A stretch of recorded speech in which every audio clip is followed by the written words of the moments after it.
ഒറ്റപ്പാലത്ത് റെയിൽ പാളത്തിൽ അപകടകരമായ രീതിയിൽ ഇരുമ്പ് ക്ലിപ്പുകൾ വെച്ച നിലയിൽ കണ്ടെത്തി. ഒറ്റപ്പാലം ലക്കിടി റെയിൽവേ സ്റ്റേഷനുകൾക്കിടയിൽ മായന്നൂർ മേൽപ്പാലത്തിന് സമീപമാണ് ക്ലിപ്പുകൾ കണ്ടെത്തിയത്.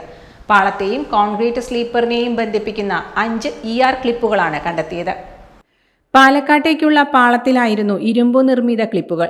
കഴിഞ്ഞ ദിവസം വൈകിട്ട് 6:15-നും 6:45-നും ഇടയിലാണ് സംഭവം. പാലക്കാട് ഭാഗത്തേക്ക് കടന്നുപോയ മെമുവിലെ ലോക്കോ പൈലറ്റാണ് പാളത്തിൽ അസ്വാഭാവികത അനുഭവപ്പെട്ടതായി റിപ്പോർട്ട് ചെയ്തത്. പിന്നീട് നടത്തിയ പരിശോധനയിലാണ് 5 ക്ലിപ്പുകൾ വിവിധ ഭാഗങ്ങളിലായി പാളത്തിന് മുകളിൽ നിന്ന് കണ്ടെത്തിയത്. പിന്നാലെ എത്തിയ നിലമ്പൂർ പാലക്കാട് പാസഞ്ചർ വേഗത കുറച്ചാണ് കടത്തിവിട്ടത്. ഉറപ്പുള്ള ഇരുമ്പായതിനാൽ അപകട സാധ്യതയുണ്ടായിരുന്നുവെന്നാണ് വിലയിരുത്തൽ. സംഭവത്തിൽ ഒറ്റപ്പാലം പോലീസ് കേസെടുത്തു. വിജനമായ സ്ഥലത്തായതിനാൽ പോലീസിന് ഇതുവരെ വ്യക്തമായ സൂചന ലഭിച്ചിട്ടില്ല. പോലീസിന് പുറമെ RPFും അന്വേഷണം തുടങ്ങി. ആരോഗ്യത്തോടെ ഇരിക്കാം, മികച്ച പരിചരണം ഞങ്ങളുടെ ഉറപ്പ്.